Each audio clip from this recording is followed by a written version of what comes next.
Skinner. Very much indeed. What does my honey bunny want with his Tweety Sweetie?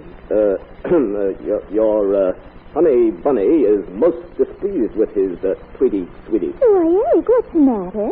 Don't you really believe I went to the art gallery with my cousin? Yes, of course I believe you did, darling. It's not because of that I sent for you. Why then? Because of these. Oh, those horrid bills. Exactly.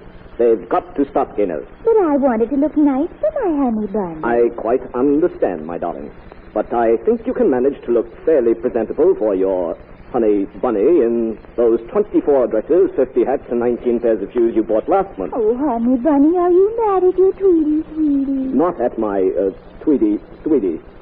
From now on, you'll have to manage to live on your allowance. Eric, you aren't serious. I should say I am. Why, you'd think we were married the way you run up bills on me. Our radio play for this week, Guaranteed Love, is based on a story about the selling of magic potions, one of the oldest rackets in the world. This entertaining story is only one of the many fascinating features in next Sunday's issue of the American Weekly, the magazine with the world's greatest circulation. This magazine is distributed each week with every Hearst Sunday newspaper from coast to coast. The little clock on the mantel in the parlor of Madame Zanara, the woman from whom nothing is hidden, chimes the hour. Stifling a yawn with a bejeweled, though somewhat grimy hand, the madam addresses her husband, who is buried behind a newspaper. 2 o'clock. Bertram. I said 3 o'clock.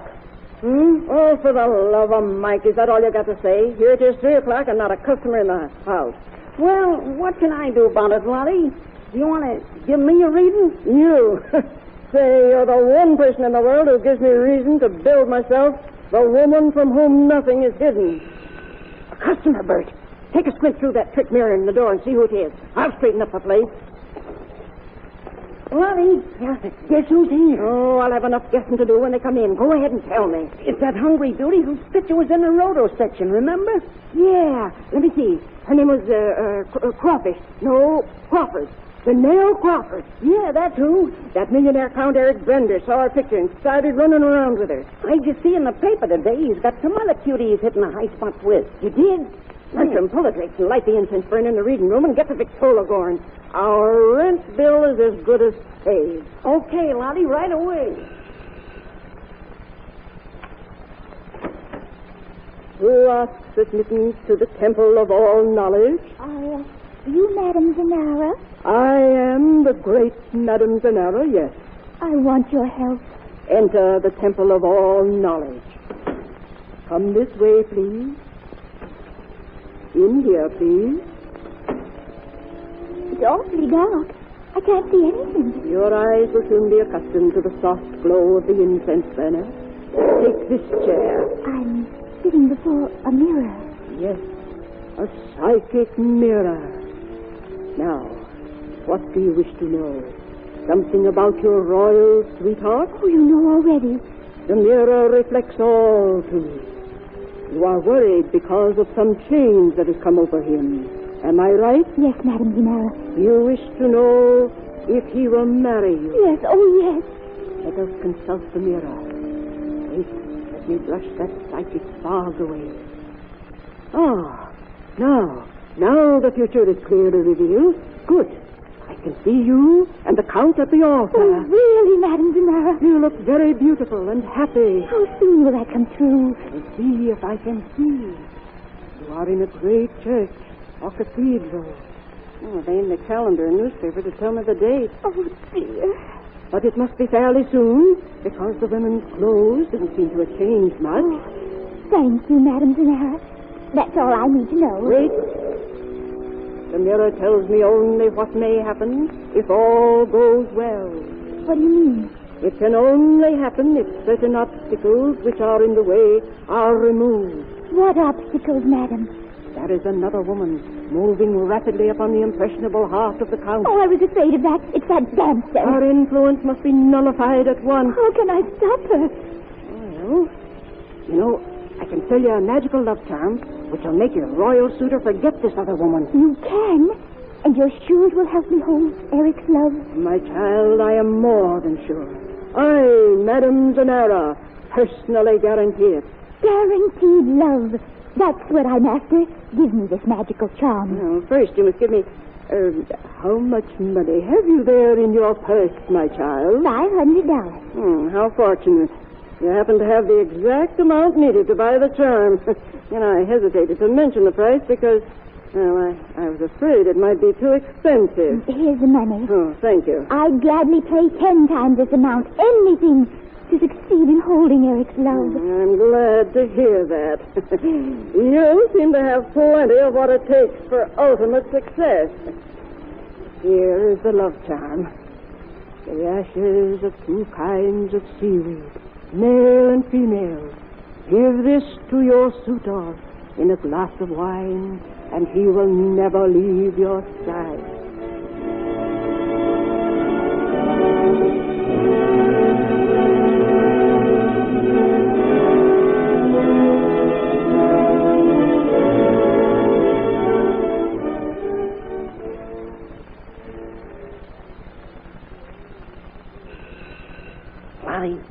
Larry, that Crawford Jane's here again. Well, I ain't surprised. Beat it while I let her in. Okay.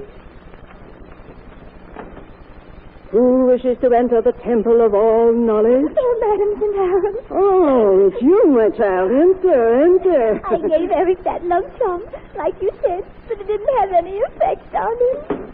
Well, I'll be honest with you. I've gone as far as I can. Oh, what shall I do?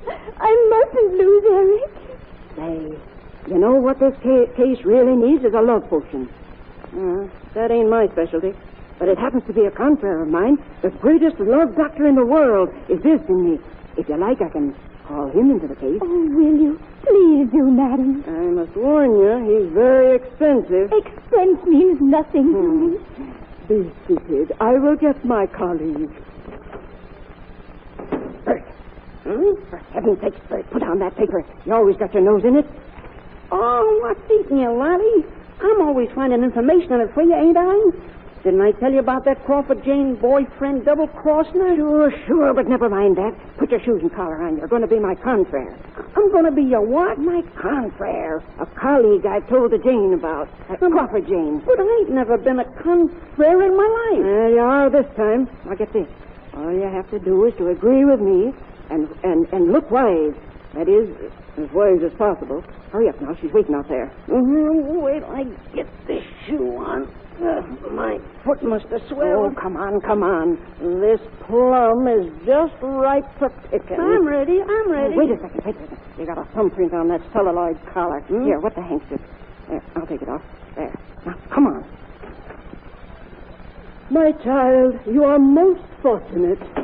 The professor has consented to take the case for only $1,500. $1,500? That's what you said, Professor.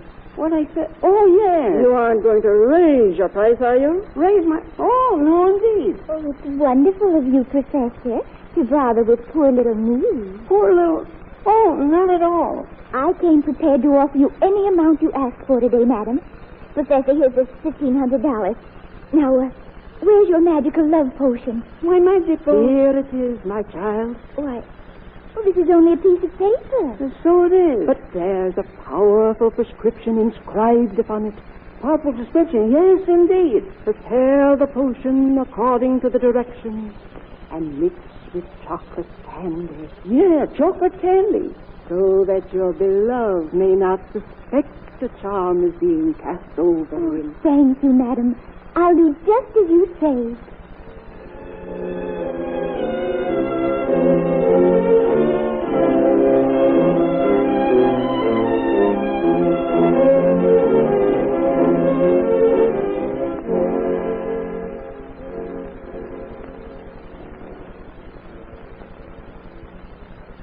And, what do you want to do tonight, Genel? Oh, let's just stay here and listen to the radio, Eric. Very well, darling. I'll turn it on. Have a piece of candy, Eric? Oh, thanks. My favorite chocolate. Honey bunny? Yes, darling. How do you feel?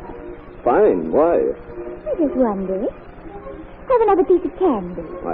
I don't mind if I do. These are delicious. How do you feel now? just the same. Why? Oh, nothing. Have another piece of candy. Hey, what's the matter with this candy? Oh, does it taste funny? No, but the way you asked me to have another piece and then asked me how I feel, it just occurred to me that there must be something wrong with it. You aren't trying to poison me, are you? Why, Honey Bunny, how could you even think of such a thing? Oh, listen to that song. What does that remind you of, Eric? Should it remind me of something? Now, you're just teasing me. You know perfectly well it's the piece the orchestra played the very first time you took me out. Was it? I'd forgotten. Oh. And I suppose you've forgotten what you told me when you said good night at the door. Well, darling, we've said good night a good many times since then. Yes, Eric. And you said you had something to tell me tonight. Yes, Ganelle, I have. You see, I've come to the conclusion... Wait a minute, Eric. Have another piece of candy. No, thanks, Ganelle. I've come to the conclusion that you and I should... Yes, Eric? That... Oh, dash it all, the words seem to stick in my throat. And after I rehearsed just what I was going to say, too. Perhaps I can guess what you're going to say. Then you feel the same way? Of course I do. Oh, I say, that makes it easier to discuss terms. Terms? Why, yes, terms of settlement. Settlement? But I don't... Oh, come now, darling. Don't try to tell me you don't want to accept a financial settlement. Really, that's being too noble. Eric, aren't you talking about our marriage? Who said anything about us getting married? I'm trying to make a financial settlement with you. You see, I'm marrying somebody else. She's a dancer.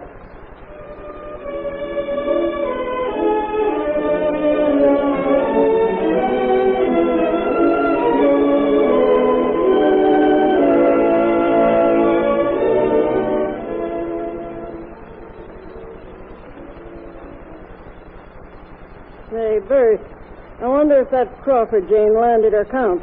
She ain't been back for another love charm since the day you played the part of the professor. Bertram, for the love of Mike. Do you always have to have your nose buried in a newspaper? Seems like you might carry on a conversation once in a while like a human being. Say, what do you know about that? Listen, Lolly. Oh, I ain't got time to listen. There's somebody at the door. Keep your shirt on, sucker. I'm coming. Who wishes to enter the temple of all knowledge? Madame Zanara? I am the great Madame Zanara, yes. Then this is for you. What's this? A summons to appear in court as defendant in a civil suit brought by one Gaynell Crawford for swindling. What? Swindling? Yes. She claims you failed to produce love as guaranteed. Well, I never. Bert, that Crawford Jane's suing me. Sure. I know, Lottie.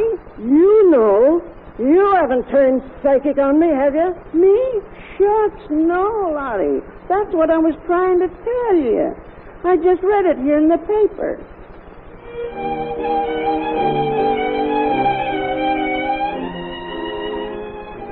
This radio play to which you have just listened is taken from a story to be found in your copy of the American Weekly, the magazine with the world's largest circulation. This entertaining and educational magazine is distributed with every Hearst Sunday newspaper from coast to coast.